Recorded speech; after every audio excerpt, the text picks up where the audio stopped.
Alors salut à toi mon cher ami, sois le bienvenu dans cette nouvelle vidéo intitulée l'e-commerce est-il un domaine saturé? Et donc là aussi je sais qu'il y a pas mal de personnes qui vont s'apercevoir lorsqu'ils font une recherche de produits avant de commercialiser leurs offres, que ce soit encore une fois avec leur propre site e-commerce ou sur des marketplaces, ils vont très souvent baisser les bras parce qu'ils vont constater que l'offre et que la demande et l'offre sont un petit peu saturées. Et donc c'est vrai que quand tu es débutant, et je suis là pour te parler un petit peu de mon expérience si tu veux, j'ai eu pas mal d'entreprises à gérer, TPE, PME, mes propres sites, des associations dans des sites, etc. Et si tu veux, globalement, je n'ai jamais eu une entreprise qui était totalement novatrice dans son approche. C'était vraiment des gens qui faisaient ce que tout le monde fait et donc ils gagnaient tous leur vie. Donc encore une fois, je suis là pour te rassurer et te dire que ce n'est pas un problème si tu rentres dans une niche qui est complètement saturée. C'est vrai qu'il y a certaines catégories de produits, notamment tout ce qui est accessoires de téléphone portable. Là, ça va être un petit peu compliqué. Pourquoi? Encore une fois, parce que la plupart des gens vont à la facilité. La plupart des gens se disent tiens, une coque de protection, je vais l'acheter 20 ou 30 centimes. Donc c'est facile de lancer ce type de business. Et le truc, c'est que comme c'est facile, tout le monde s'y lance très rapidement et beaucoup y laissent des plumes. Mais ce que je veux te dire par là, c'est qu'il ne faut pas que tu sois découragé parce qu'il y a quelque part ce que tu peux ressentir comme une saturation. Il faut savoir qu'aujourd'hui, moi quand j'étais étudiant, on m'expliquait souvent que le but de l'économie c'était de lutter contre la rareté. Aujourd'hui, si tu veux, on n'est plus du tout dans le même principe de l'économie. Aujourd'hui, nous sommes dans une économie d'abondance. Qu'est-ce que j'entends par là? C'est-à-dire qu'aujourd'hui, peu importe ce que tu cherches, tu vas trouver énormément d'offres correspondant à ta recherche, ce qui fait toute la différence. C'est-à-dire qu'aujourd'hui, le consommateur est devenu un petit peu le roi. Il a beaucoup de possibilités avant de saisir ses numéros de carte bleue. Et toi, si tu veux, tu dois essayer de t'engouffrer là un petit peu, de te frayer une place parmi des listings déjà existants. Et selon moi, ce n'est absolument pas un problème. Donc, l'e-commerce est-il saturé? Très sincèrement, non. Pourquoi je te dis non? Parce que là aussi, j'ai des étudiants qui très souvent, et c'est très bien, moi je vois ça d'un bon oeil, me soumettent leurs idées de produits et les mecs qui ont bien bossé, ils trouvent de super opportunités, bien que il n'y en ait pas un qui ait trouvé un domaine où il n'y a aucune offre. Et là encore, je te renvoie un petit peu à ça. Est-ce que tu penses que si tu t'engouffres dans une brèche où il n'y a pas de demande, est-ce que c'est un bon indicateur? Selon moi, non. Pourquoi? Parce que ça veut dire qu'il n'y a pas de demande suffisante et que tu risques de ne rien gagner.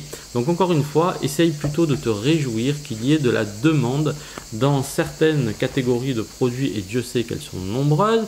Il ne faut surtout pas que tu aies peur. En revanche, il faut que tu aies cette approche. Tu avais fait déjà une vidéo là-dessus. Il faut que tu aies l'approche qui est de te dire comment je peux améliorer l'existant, chose que très peu de personnes font et qui pourtant va faire toute la différence entre quelque chose qui commence vraiment à décoller et un truc qui va être un petit peu lancinant. Donc au début, fais-toi la main, commence petit, n'essaye pas de voir trop loin. Si tu as un budget limité, de toutes les manières, tu ne pourras pas faire grand-chose avec un petit budget. Mais le gros avantage, c'est que tu pourras mettre un pied à l'étrier et commencer un petit peu à te faire la main. Et ça, c'est très important. Déjà, si tu crées ton compte client sur Amazon, tu vas avoir un passif. Donc là aussi, les gens qui se lancent sur Amazon, n'ayez pas peur que vos annonces ne soient pas diffusées parce que au démarrage, vous n'avez pas de boîte d'achat.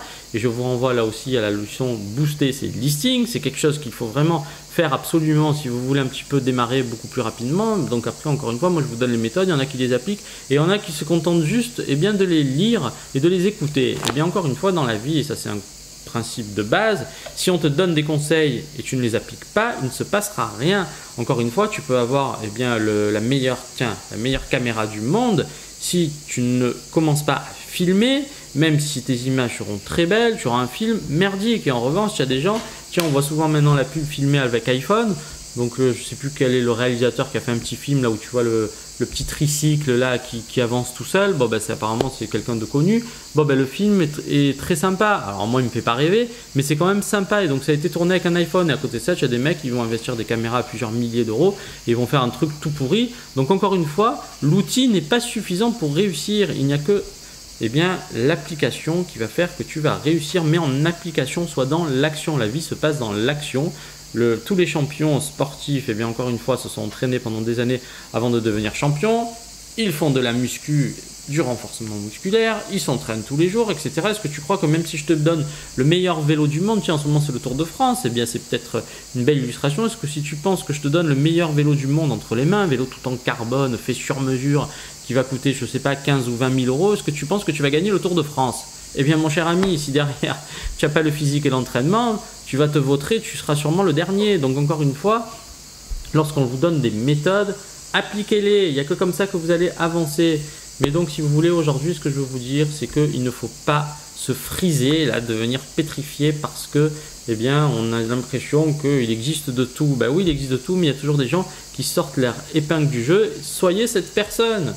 Vraiment, réjouissez-vous d'être dans une dynamique. Donc, encore une fois, si vous voulez sortir un petit peu votre épingle du jeu, essayez d'avoir une vision moyen-long-termiste qui consisterait à dire, pour l'instant, je pénètre un marché. Ensuite, quel est mon plan d'action? Vous savez, souvent, les personnes qui réussissent, des entrepreneurs à succès, ce sont des gens qui ont un minimum de visibilité sur le moyen-long terme. Si c'est juste faire un one-shot, vous n'allez pas forcément réussir. Donc, encore une fois, essayez vraiment de vous projeter, de dire, tiens, au début, j'ai un petit budget, je commence, je me forme. À moyen terme, je vais commencer à essayer de scaler un petit peu mon business et d'améliorer telle ou telle partie. Et puis, sur le long terme, je vais essayer de développer plus en détail mon offre. Et là aussi, je vous renvoie encore une fois au fait que, je le disais à une personne là au téléphone, en fait, à partir du moment où vous avez créé un bon produit, rien ne vous empêche de le commercialiser dans le secteur traditionnel. C'est-à-dire que si demain, et d'ailleurs je pense que c'est la même marque, je n'ai pas vérifié, mais une fois je me promenais dans un magasin de cuisine qui vendait donc énormément d'accessoires de cuisine et je voyais les esters. J'en ai souvent parlé des esters. J'ai l'impression que c'est le même que tu trouves sur Amazon. Et donc si demain tu commences à commercialiser ce type de produit ou un autre, rien ne t'empêche par la suite, s'il est très bon, de contacter des centrales d'achat, parce que forcément tu vas faire des gros volumes, donc encore une fois, il faut avoir le budget pour pouvoir le faire. Et ensuite, tu pourras aussi les commercialiser dans le secteur traditionnel. Tu n'es pas, si tu veux, il y a des gens qui vraiment ont une vision assez fermée de la chose et qui se disent, tiens,